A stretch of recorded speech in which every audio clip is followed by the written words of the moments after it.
Fala galera, tudo bem com vocês? Sejam bem-vindos a mais um Study Vlog. Hoje vai ser um Study Vlog diferente porque eu tô em semana pré-prova. Hoje é uma quinta-feira e agora no próximo domingo eu vou ter a prova da ESA, que é a Escola de Sargento das Armas, um concurso militar que eu não vou fazer com interesse justamente de passar aí e realmente acabar servindo, mas eu vou fazer mais como um treino para eu me preparar antes do Enem, porque se eu não fizesse essa prova o Enem seria o meu primeiro vestibular do ano aí e isso não seria muito interessante porque a gente fica nervoso e tudo mais. Então eu vou fazer a prova da ESA para treinar o dia de prova e também para dar aquela evoluída. Mesmo que você não vá fazer a prova dessa, eu acho um vídeo interessante que você pode pegar algumas dicas pré-prova. Inclusive, hoje mesmo eu estou gravando um vídeo com algumas dicas do que você deve fazer antes da prova e já está postado no canal, então se você quiser, vou deixar um link aqui no card ou aqui na descrição. Bom, o dia de hoje vai ser um pouco diferenciado, essa minha semana toda tem sido um pouco diferenciada. Eu tenho reduzido ali a carga horária de aulas, exercícios de aulas e tudo mais. Hoje, inclusive, eu não vou assistir aula, eu vou simplesmente agora, pelo período da manhã, fazer uma prova antiga. Eu vou fazer a última prova da ESA, que foi de 2021, ano passado,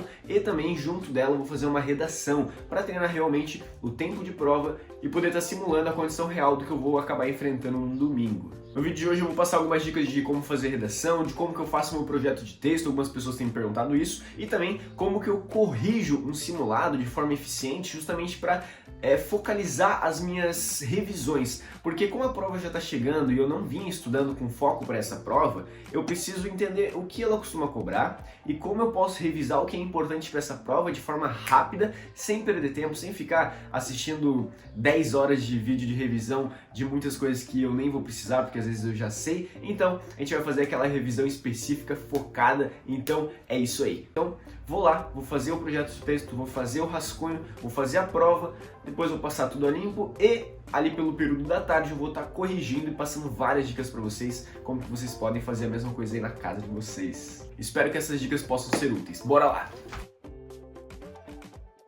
Tema de redação. Em sua opinião, as pessoas atualmente estão mais preocupadas em viver o presente ou planejar o futuro? Por quê?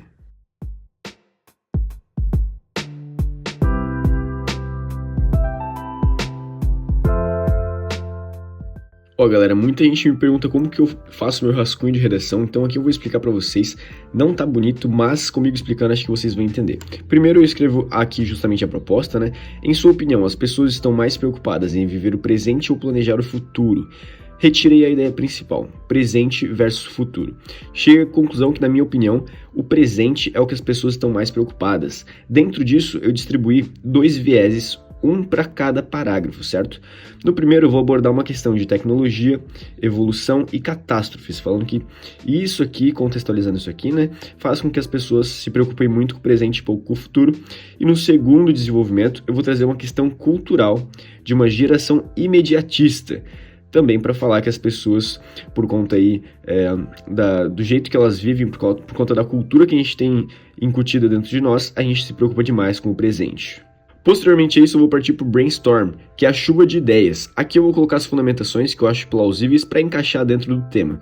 Em geral, eu uso 5 fundamentações por redação, uma de introdução e 2 por desenvolvimento, sendo uma delas a principal e uma delas a secundária, tá? Isso não é uma obrigatoriedade, eu já vi pessoas usando 3, usando 2, enfim, eu gosto de usar 5 porque geralmente eu tenho fundamentações para isso, então consigo encaixar e fica muito interessante. O que eu pensei? Em começar com o arcadismo, século XVIII, falando do Carpe Diem, que é uma das características desse período literário, certo?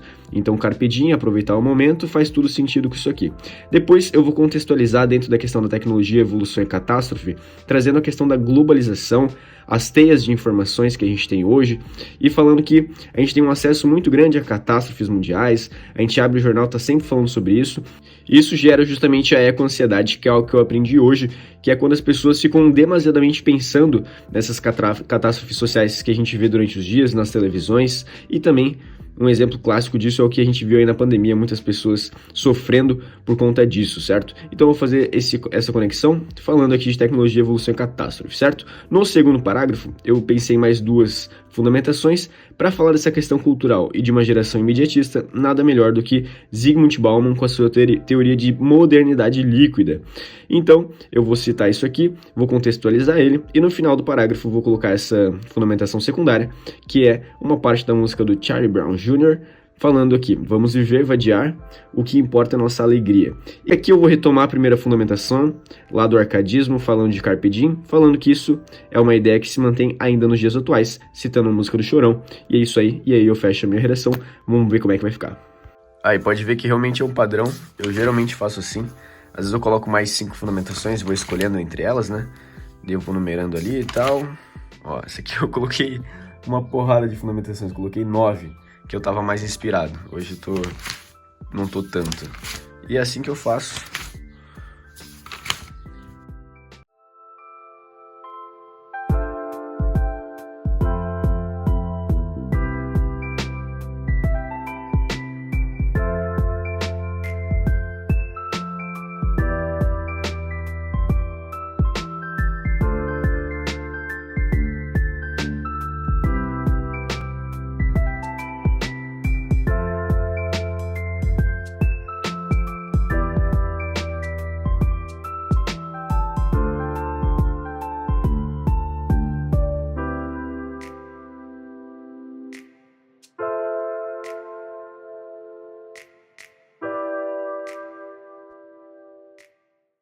É isso aí, agora é quase 1 da tarde, eu vou parar para almoçar rapidão, que 1h30 eu tenho uma reunião marcada com aquele meu mentor da Sala do Saber, que é um profissional que me auxilia a montar plano de estudos, estratégias e tudo mais. E eu tô querendo modificar algumas coisas novamente, agora que eu tô chegando já na reta final da prova do Enem. Então eu vou trocar uma ideia com ele, depois eu passo aqui para vocês um resumo do que foi decidido e daí a gente conversa um pouco sobre isso. Bom, hoje, como podem ver, eu caprichei no meu almoço. Você? Para com isso, eu voltei pra casa. Brincadeira, a mamãe tá de volta, como podem ver aqui nessa grande variedade alimentícia. E é isso aí, vamos detonar.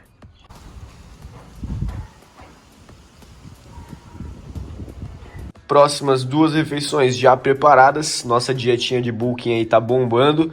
Vamos fazer o peso da balança subir. Quando estiver chegando perto do verão, a gente desce novamente. Qualquer dia eu posso explicar mais pra vocês sobre dieta de bulking e de cutting. Eu gosto bastante de conversar sobre isso. Se quiserem, comentem aí embaixo. Bora! Falei, galera, já terminei de almoçar. A reunião foi excelente. A gente decidiu algumas coisas muito importantes, muito interessantes. Algumas dúvidas que eu tinha, algumas inseguranças que eu tinha, a gente conseguiu resolver de uma forma muito legal. Inclusive, estou pensando até em fazer um vídeo específico para falar como que foi... Quais foram as alterações que a gente fez no meu cronograma, né? Que a partir de agora vai ser um pouco diferente. Então acho que vou fazer um vídeo específico para isso, contando para vocês, para que você também possa talvez adaptar para essa reta final, porque realmente o estudo ele não pode ser igual durante o ano. Cada parte do ano a gente vai ter uma fase e agora a gente está entrando naquela fase final, reta final. Então precisa o quê? Aumentar a quantidade de prova, aumentar a quantidade de questão e, se necessário, diminuir um pouquinho a quantidade de aulas e de teoria. Mas deixa aí o gostinho de quero mais para vocês. Vou fazer um vídeo específico sobre isso. Se eu não fizer, me cobrem, mas assim que possível eu vou estar gravando. Agora são 2 da tarde, vou voltar a estudar e vou agora corrigir a prova que eu fiz de manhã e depois também passar a redação a limpo. Inclusive, eu fiz uma redação ontem, ou anteontem. Bom, fiz essa semana aí e já recebi a correção aqui, vou estar corrigindo ela também. Mas já vou adiantar que eu tô muito feliz que eu tirei 10 nessa redação. Eu fiz uma redação estilo vestibular, né? Só na parte ali de conteúdo assim ficou encaixado pelo que a professora me pontuou, né? Eu só tive 2 erros de gramática, mas não chegou a descontar. E também foi bobeira, eu escrevi opinião com P mudo. Eu acho que tipo assim, pensei em opção na hora de escrever, né? Daí meti uma opinião de P mudo ali, ela circulou assim, ó. Escreveu opinião, daí eu falei, óbvio, né? Mas enfim, na hora de passar limpo ali... Deu uma viajadinha. Mas é isso aí, então bora corrigir a prova. Fala, galera, já corrigi aqui as questões, vou estar contando aqui os meus erros e acertos para vocês e posteriormente aí, quando eu lançar o vídeo oficial da ESA de quanto eu acertei e tal, vocês podem talvez até fazer uma comparação, ver como é que eu fui em uma, como é que eu fui na outra, como é que eu fui lá no dia oficial. Então acho que isso vai ser bem interessante. Vamos lá, são 50 questões, sendo delas 14 de matemática, 14 de português, 12 de humanas, sendo geografia e história ali dividido junto, né? E mais 10 de inglês. Eu fiquei um pouco chateado com matemática, eu acertei 12 de 14, eu queria ter gabaritado, uma delas eu errei por falta de atenção, mas a segunda questão que eu realmente errei por falta de conteúdo. Que matéria? Determinantes matrizes, uma das matérias que eu sou realmente ruim, eu não sei quase nada. Assim, eu já estudei em alguns períodos ali da minha preparação, mas eu sempre esqueço e cai pouco, então acaba que eu sei muito pouco. Português, fiquei muito feliz, acertei 13 de 14, mesmo não estando estudando frequentemente a questão da gramática em si, que é o que é bastante cobrado aqui, consegui bem, fiquei muito feliz, questão aí de acentuação, essas paradinhas chatinhas assim, acabei lembrando mesmo do ano passado. História e geografia junto ali, né? Fiz 9 de 12, então fiquei bem satisfeito também. Inglês, 7 de 10. Nem bom nem ruim, meu inglês não é excelente, cai bastante regrinha, eu também não sou muito bom em regrinha. Eu consigo ler um texto e interpretar o que ele está dizendo e tal, mas tanto que as de interpretação eu gabaritei. Agora as de regrinha já pega um pouco no meu pé. Totalizando aí 41 acertos de um total de 50, que representa 82% de assertividade. Como eu falei lá no vídeo da preparação para a ESA, ano passado eu também fiz a prova da ESA, só que foi no mesmo período em que eu fiz a prova da SpaceX, foi uma semana depois da SpaceX. E eu sabia que eu não tinha ido tão bem na SpaceX, e por uma imaturidade minha, eu não quis gravar pro canal, eu já tinha o canal, né, funcionando. E daí quando eu fui fazer a ESA, como eu tava bolado com a SpaceX, eu não quis gravar vídeo, nem lembro de cor assim exatamente quantas eu acertei em cada. Eu sei o quê? Que em matemática, no passado, eu gabaritei. Essa mesma prova que eu tô fazendo aqui, eu fechei ela inteira. Mas as outras matérias eu não lembro quantas eu acertei. Eu sei que a minha taxa de acertos finais foi 70 e poucos por cento, por volta de 75%. E eu também descobri, essa semana, que eu fui aprovado, que eu fui chamado na chamada regular. Por quê? Porque eu lembro exatamente da minha colocação, que foi 946. O total de vagas da Ampla são 720. Só que sempre roda bastante e tal, só que eu não tava comprando porque eu não tinha interesse em ir pra ESA, né? Mas essa semana eu assisti um vídeo de um cara comentando e ele falou que ano passado foi chamado até a vaga 1500 e pouco. Como eu tava em 900 e pouquinho, eu fui chamado. Eu tive a redação corrigida também, vou colocar um print aqui. Eu tirei 8,3, salvo engano. E é isso aí. Então, ano passado eu tinha sido aprovado, mas por uma falta de maturidade minha aí não teve vídeo, acabei não contando pra ninguém. E fui descobrir agora que eu tinha passado, porque eu também não fui atrás pra saber. Enfim, agora a gente vai chegar na parte importante, que é eu vou ensinar vocês como utilizar uma prova que você fez, um simulado, para você poder não só corrigir e ver quantos você acertou ou errou, mas você poder direcionar algumas revisões. Como eu tenho a prova agora da ESA do domingo, a prova já está chegando, eu preciso ser muito pontual no que eu vou revisar para não desperdiçar tempo. Não vou passar tempo lendo uma porrada de resumo com a maior parte das coisas eu já sabendo, né? Então, é assim que a gente vai fazer. Bom, a primeira matéria que eu vou revisar é justamente determinantes e matrizes. Por quê? Porque tem uma alta taxa de cair. E eu sei que a ESA ela não costuma cobrar um nível absurdo das questões. É um nível assim, não é fácil, claro que não é fácil, mas também não é tão difícil. Então eu acredito que se eu ler aqui alguns artigos, alguns sites sobre esse conteúdo, eu já consigo dar uma retomada legal, porque eu sei que ele está aqui em algum lugar, eu só preciso relembrar. Então o meu primeiro foco de revisão agora vai ser justamente determinantes e matrizes.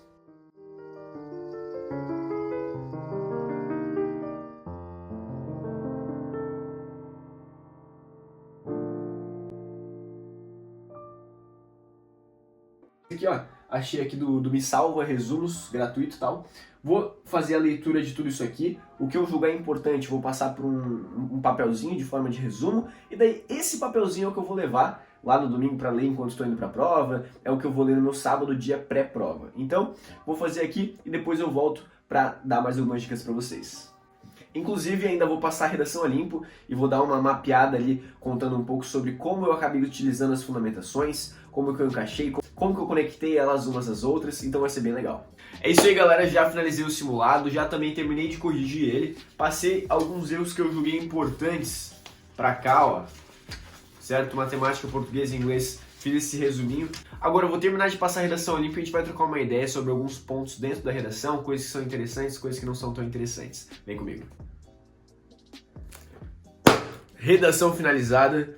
Consegui aí, fiz exatamente 30 linhas, assim como o padrão que eu geralmente faço. Padronizadinho, 6 linhas de introdução, 5 de conclusão e aproximadamente ali 10 em cada um dos desenvolvimentos. Um com 10, um com 9, um negócio assim.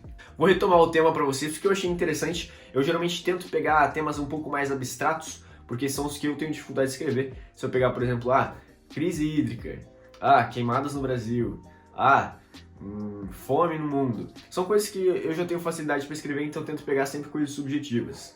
Resumindo aqui para vocês, foi sobre: as pessoas estão mais preocupadas em viver o presente ou planejar o futuro?